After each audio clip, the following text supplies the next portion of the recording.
Grande é o Senhor, digno de ser louvado. E nós estamos alegres porque o Senhor Deus nos deu a graça de estar aqui nessa noite, na casa do Senhor.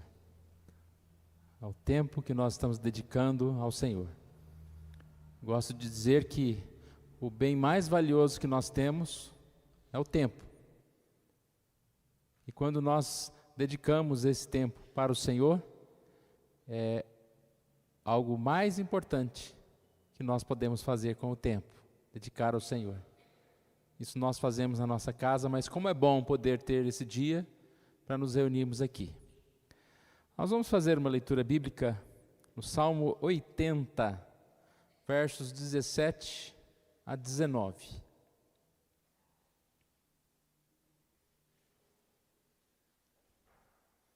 Esse mês nós comemoramos a Reforma Protestante e nós queremos aplicar um pouquinho esse tema para nossas vidas.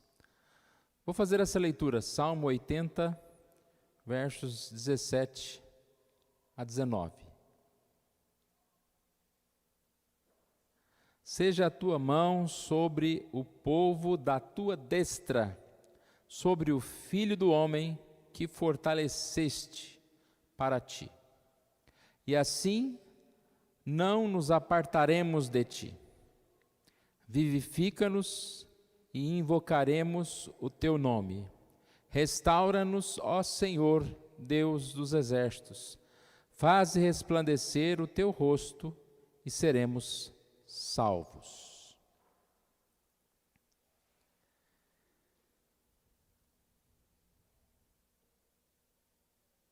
A Reforma Protestante é conhecida com esta data de 31 de outubro e ela é marcada pelo dia em que Martinho Lutero afixou a porta da igreja de Wittenberg, na Alemanha, não é na abadia de Westminster.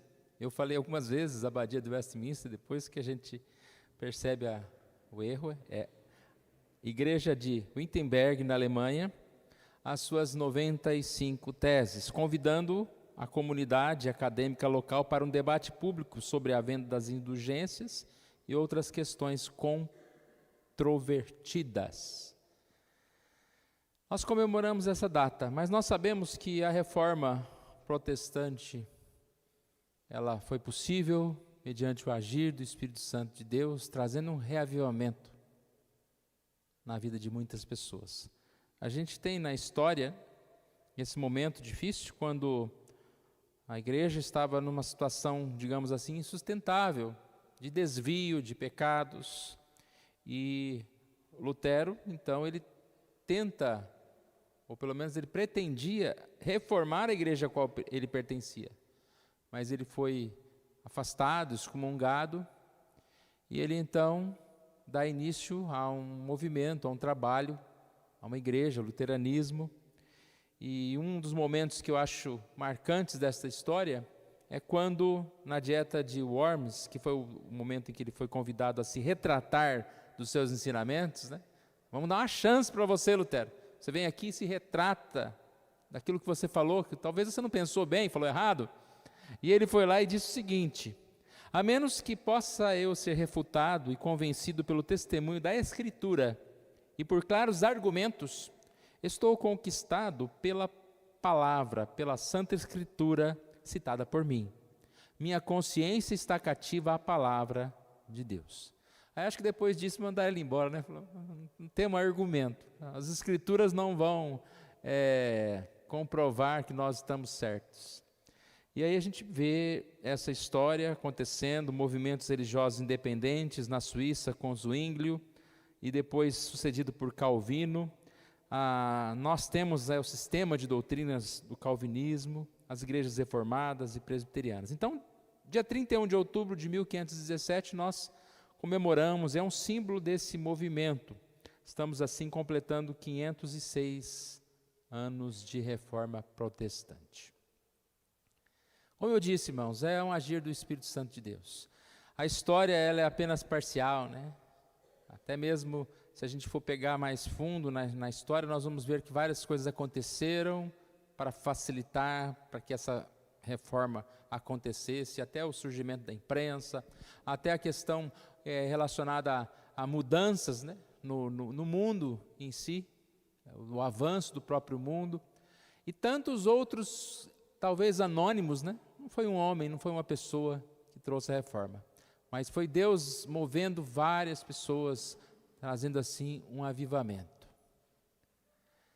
Reforma, uma frase que a gente ouve também nessa época, é esta frase, que foi citada pela primeira vez por um homem chamado Gilbertus Voitius, no Sínodo de Dort, em 1618. Então essa frase, Igreja Reformada sempre reformando, é de 1618, faz um tempinho, né? A frase original era esta: Ecclesia Reformata et semper reformata est. Não sei se a pronúncia é essa, mas é exatamente isso. A igreja é reformada e está sempre se reformando. Sabemos que fazer reforma é difícil, né? O que te impede de fazer uma reforma na sua casa? A gente vai pensar, a primeira coisa que a gente pensa no dinheiro, né? Dinheiro é difícil fazer reforma, precisa de muito dinheiro. Mas dá para fazer umas reformas bonitas, né? Como as coisas evoluem, como as coisas mudam. Mas quando a gente fala da reforma espiritual, não é bem mudar, trocar todas as coisas, porque a palavra não muda, o nosso Deus não muda. E a gente quer aqui falar um pouquinho, primeiro, o que não significa a reforma, o que não significa esse sempre reformando, porque essa frase é muito mal interpretada. Às vezes ela é usada para exatamente inovações na igreja. Algumas seitas surgiram com essa ideia. Não, nós somos igrejas reformadas. Outros grupos adotam esse lema, dizendo que a igreja precisa mudar a cada geração, contextualizar as mudanças da sociedade e das novas compreensões. É bem assim, sutil, né, uma fala dessa. Nós precisamos reformar, precisamos atualizar a Bíblia, precisamos atualizar a igreja está ultrapassada. E nós sabemos que o que pode mudar? O banco, né? Dificilmente a gente vai ver igrejas novas com banco de madeira. O que pode mudar é algum aspecto, né? Alguma música, alguma coisa, mas a palavra não muda. A interpretação da Bíblia, quando ela é correta, ela não muda. Então não é a igreja que tem que se adequar à sociedade, é nós que temos que nos adequar à palavra. E por que esse termo reforma? Porque exatamente a gente vai andando e a gente vai deformando, a gente vai desalinhando. Sabe aquilo que vai assim, só que vai devagarinho, vai saindo, aí você, opa, peraí, vamos colocar no prumo, vamos trazer de volta. É um exercício constante que a gente faz na nossa vida pessoal e também precisamos fazer na igreja. Alinhar as ideias, os pensamentos, e é conforme a palavra. Tem muitas igrejas que se alinham ao pensamento do líder, ao estilo da igreja, e de repente esse líder começa a desviar da palavra e a igreja vai junto. E as pessoas vão desviando. Nós precisamos nos alinhar a essa palavra. Então, a reforma é algo que nos traz de volta para o original. A gente poderia até pensar, como eu falei de reforma de casa, né? Aquelas casas antigas que são tombadas, patrimônio, e quando há uma reforma é para que ela volte a ser como ela era antes. É tão bonito, né? Quando você vê ou uma catedral ou alguma construção que foi refeita exatamente sem perder aquela fachada, sem perder aquele modelo que era. Não é para derrubar e fazer outra ali, totalmente diferente. Mas, segundo a palavra, nós permanecemos firmes e nós somos reformados e não reformistas. A diferença, né, essas duas palavras. Bom, é importante então ser sempre reformado. E o sempre reformado nós entendemos que é manter-se no caminho, não deixar-se levar pela deformação do tempo, mas manter no caminho, manter os valores da fé. E a gente vai perceber que sempre a ideia daqui é seguir a palavra, seguir o Espírito Santo, estar aberto àquilo que Deus tem nos ensinado e não a qualquer outra coisa. Nós temos chamados princípios da reforma, é como se fosse um resumo aqui desse tema, são 3. Primeiro é a absoluta supremacia da palavra de Deus, ou seja, é um princípio que reafirma que a palavra, as escrituras, são a nossa única regra de fé e prática. E você percebe que muitas igrejas que se chamam reformadas, mas no sentido de que se afastam da verdade, é porque elas deram mais valor a um nome, a um livro, a um líder, do que a palavra. São igrejas que têm paralelamente à palavra, um a outro escrito que tem o peso, às vezes, não só igual, mas maior do que as escrituras. E a gente viu como exemplo a própria Igreja Católica, nesse sentido que ela foi se desviando e a palavra do Papa era superior à própria palavra de Deus. Ele era a personalidade mais importante do que a própria Bíblia. Esse é um princípio, acredito que fundamental para nós, né, irmãos? Como Lutero falou, né, se vocês me mostrarem na palavra que eu estou errado, eu mudo.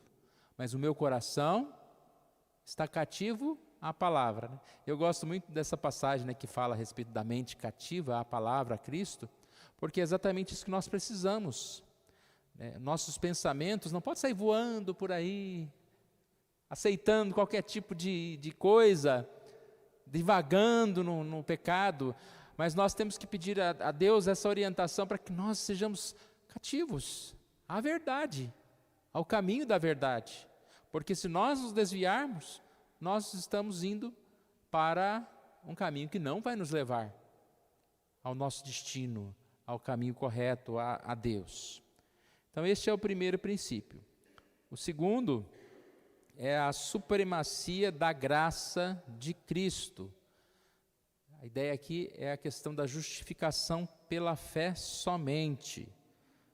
Não são obras que nos levam à salvação. As obras vêm como consequência da graça de Deus na nossa vida. Porque se nós dependêssemos de obra, a gente poderia ser aquele mais correto que ainda estaríamos errados, que ainda não mereceríamos nada, que a nossa justiça ainda seria para Deus. Deus olharia e falava: você acha que isso aí é suficiente para me agradar, né? Mas nós vivemos por essa graça, e nós agradamos a Deus pelos méritos de Jesus, porque quando Deus olha para nós, Ele não vê o nosso pecado, Ele vê o sangue de Jesus derramado na cruz, Ele nos vê como perdoados, e Ele nos leva para esse caminho, né, de santidade, para esse caminho de bênção. Um outro princípio da reforma é o sacerdócio geral dos crentes. Todas as pessoas têm o direito, de dever, de interceder. Nós podemos ser esses sacerdotes, né? A Bíblia fala, sacerdócio real, nação santa, povo de propriedade exclusiva de Deus. Esses princípios estão relacionados ao desvio que acontecia na época, né? Onde um sacerdote era aquele que tinha a voz e os outros, eles precisavam destes sacerdotes para que esses intercedessem por eles a Deus, né? Chegava a ponto de você poder comprar a sua salvação, né? Se você der uma quantia, você está salvo. Então são coisas que nós sabemos que não são verdadeiras.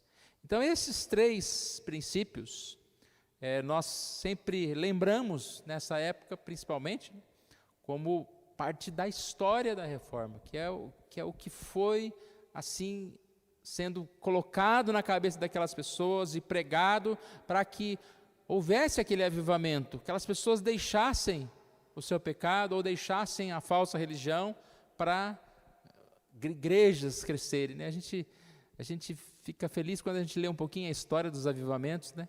Como Deus abençoou a igreja em determinadas épocas, fazendo com que ela crescesse, com que ela desenvolvesse pessoas tão fiéis à palavra, e a gente fica feliz e clama a Deus que Ele traga também para nós esse mesmo avivamento, essa mesma restauração, pois essa restauração é necessária para a igreja hoje. Nós precisamos ter como fundamento a palavra, irmãos. Nós temos visto muitos movimentos aparecerem por aí, muitas igrejas, grandes igrejas surgindo, mas nem sempre nós vemos essas igrejas sendo igrejas acompanhadas de pessoas realmente piedosas, de pessoas que exercem a fé. Eu sei que é muito difícil julgar, né, irmãos? Mas nós percebemos pela quantidade de cristãos, de evangélicos que existem no Brasil, por exemplo, nós ainda vemos muita coisa que está distante da verdade. E muitas igrejas mais envergonham o evangelho. Talvez eles não se envergonham do evangelho, mas eles envergonham o evangelho pelas atitudes, pelas coisas que falam. Tantas igrejas supersticiosas, tantas pessoas distantes daquilo que é realmente a simplicidade da palavra, do evangelho. Nós gostamos, né, da evolução, do crescimento, do desenvolvimento que existe nas áreas da tecnologia, nas áreas de tantas coisas, da comunicação, da música, mas nós percebemos que sempre o principal vai ser o que a gente fala, a palavra que é pregada. E essa palavra pregada, ela pode ser uma palavra simples, né? Nem microfone a gente precisa, né?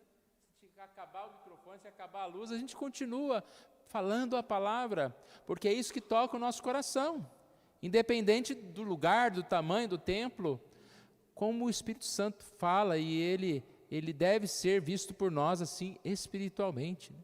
Os meus adoradores adorarão em espírito e em verdade. São esses que o Senhor procura como os verdadeiros adoradores. E nós precisamos pensar nisso. Talvez nós não podemos fazer a reforma na nossa casa. Às vezes a gente nem tem a casa, né? Para fazer a reforma. A casa não é nossa. Você mora numa casa emprestada ou alguma coisa assim. Talvez nós não podemos, mas nós podemos buscar, de acordo com a nossa vida, buscar crescimento espiritual. Tem uma passagem em Filipenses 2, versos 12 e 13, que fala que nós devemos desenvolver a salvação com temor e tremor. Qual que é o nosso principal objetivo aqui nesta vida, irmãos? Buscar ser melhores, mas não é ser melhor no aspecto apenas do mundo, intelectualmente, financeiramente, culturalmente, até eticamente melhor, segundo o mundo, ser uma pessoa agradável ao mundo. Não, é ser melhor espiritualmente. Como o tempo passa rápido. Às vezes quando a gente tem pouca idade, a gente começa a contar, né?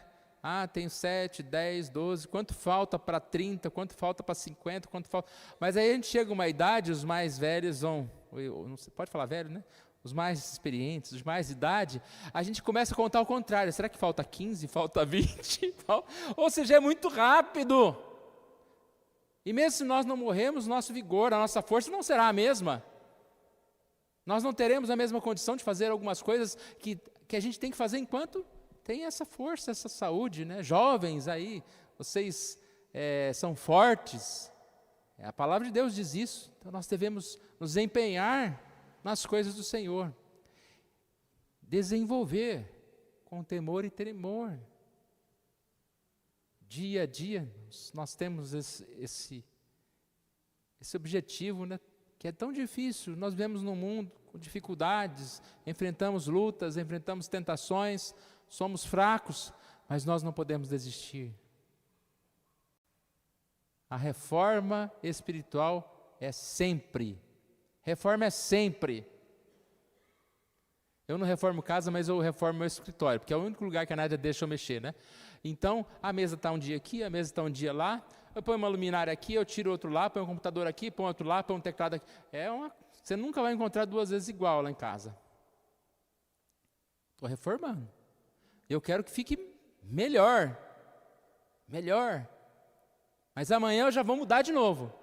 Porque tem que ficar, ao meu ver, melhor. Aquilo que eu tenho conceito, né, de melhor. E assim é a nossa vida. Ela pode ser melhor. E aqui diz que é Deus quem efetua tanto o querer como o realizar. Porque muitas vezes falta o querer. Você quer realmente melhorar? Você quer mudar espiritualmente? Às vezes não quer. Às vezes está acomodado no seu pecado. Está acomodado na sua forma de ganhar dinheiro. Está acomodado na sua forma de viver a moralidade. Está acostumado à sua forma de participar da igreja, né? Uma vez cada 15 dias está bom. Está acostumado com tanta coisa. Nós queremos realmente mudar? Porque quando Deus coloca esse querer em nós, né, nós nos levantamos. Nós nos dispomos a cantar, nós nos dispomos a pregar, nós nos dispomos a participar da igreja, arrumamos tempo.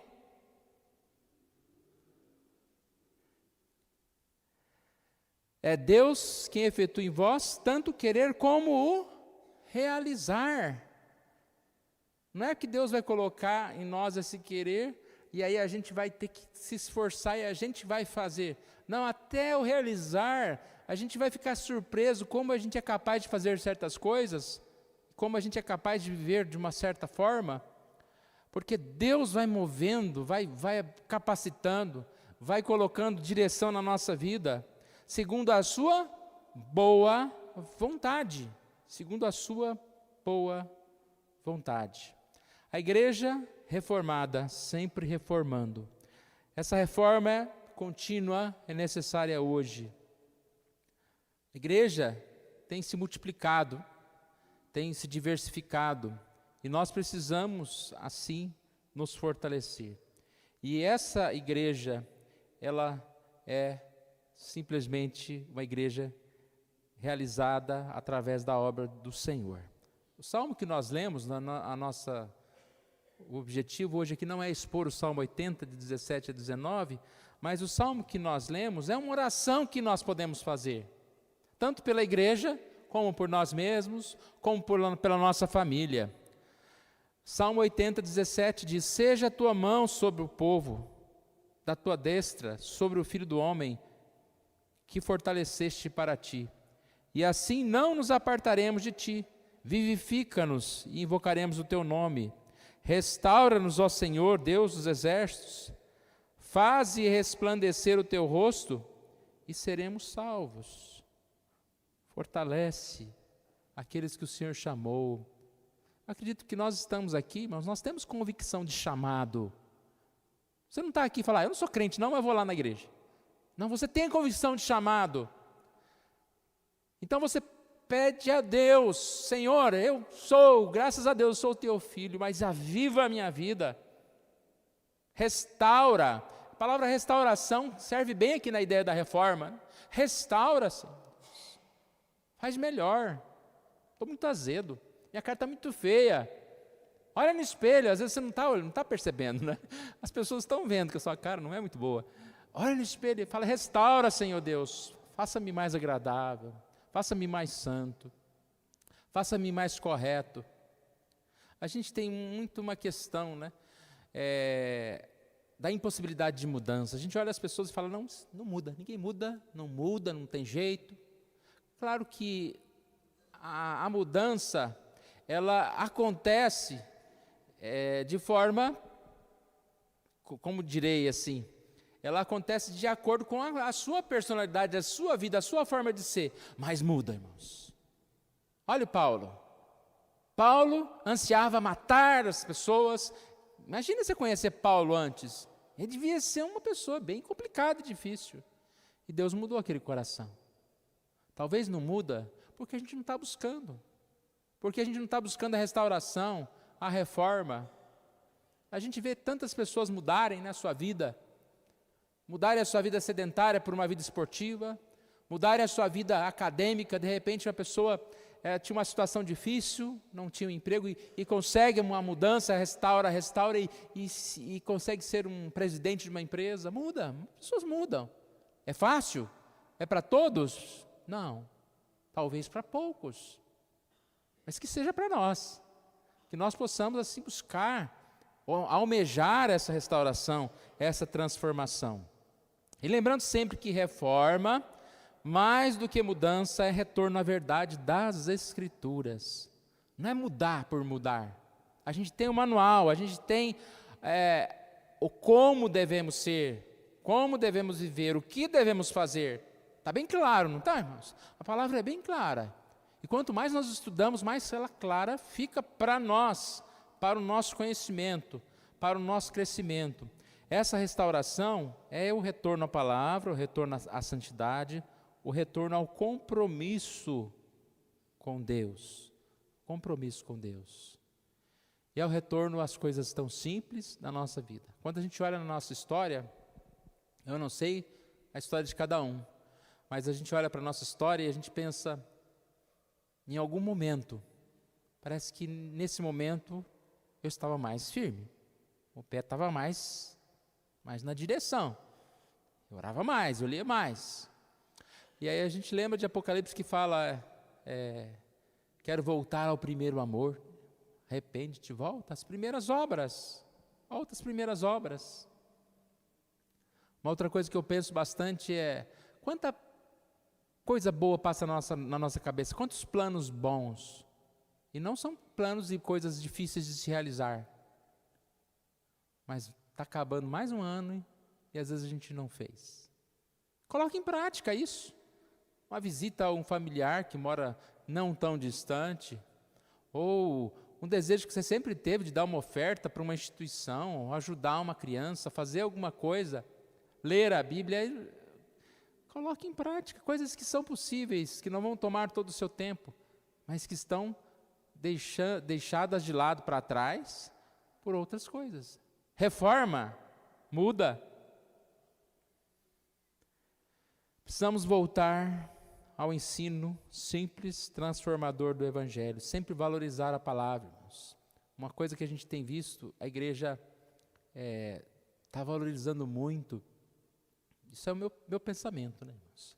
Está valorizando muito coisas grandiosas, está querendo ser uma igreja atrativa por coisas que são importantes, mas não são prioridades. E parece que nós duvidamos do poder da palavra.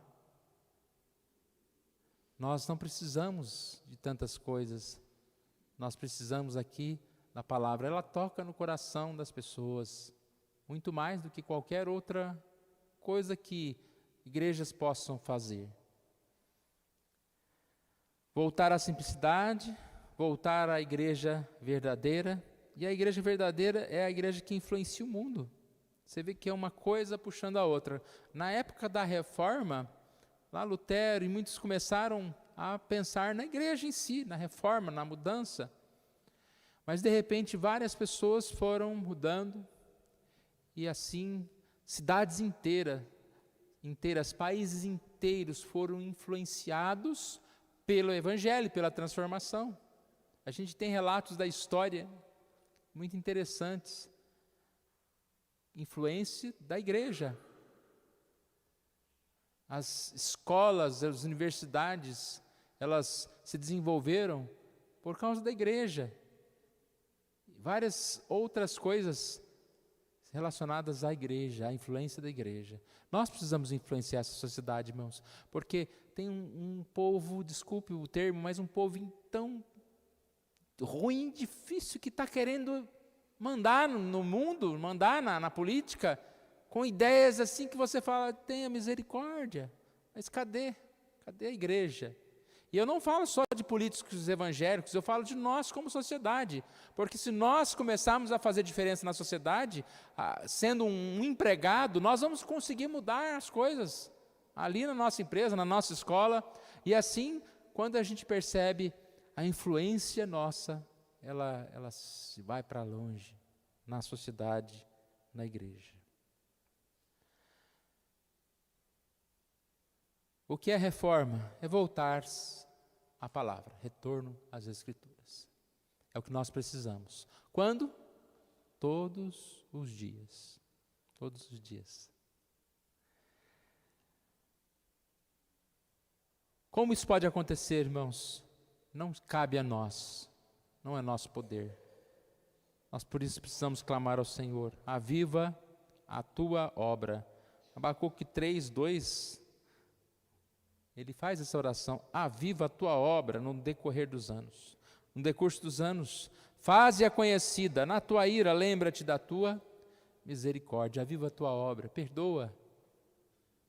Quando, lá no livro de Abacuque, aquelas pessoas estão sofrendo as dificuldades, foi o momento em que eles mais adoraram a Deus, mais sentiram a necessidade de Deus e pediram para que o Senhor avivasse, para que trouxesse esse avivamento espiritual, e assim as demais coisas vão acontecendo. Que Deus assim nos ajude, irmãos, nós possamos lembrar dessa palavra, igreja reformada, sempre reformando, sempre esteja buscando a reforma. Vamos orar. Pai querido, nós agradecemos a Ti, Senhor, porque sabemos como nós somos difíceis, como nós estamos muitas vezes distantes do Senhor, ó Pai. Sabemos que somos filhos do Senhor, ó Pai, mas quantas vezes desanimamos, achamos impossível certas mudanças, certas transformações, ó Pai.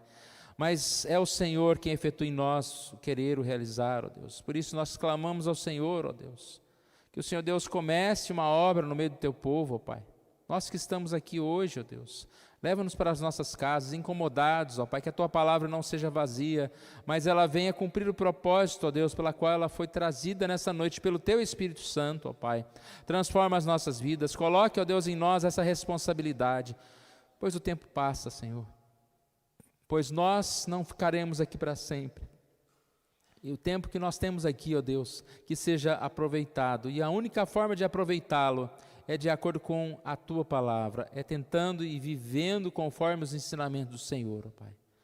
Isso que nós te pedimos, Senhor Deus, que o Senhor Deus assim opere essa palavra em nós, e principalmente, ó Pai, na igreja aqui, presbiteriana do Jardim Maringá, nosso presbitério, ó Deus, nosso país, em todo mundo, ó Pai. O Senhor é capaz de fazer esta obra, ó Deus, como levantou os servos no passado, ó Pai, que o Senhor Deus esteja levantando pessoas, levantando cada um de nós, ó Pai, para que possamos influenciar, ó Deus, e juntos estar mais perto, mudando, ó Pai, a nossa vida para estar mais perto de Ti. Oramos assim em nome de Jesus. Amém.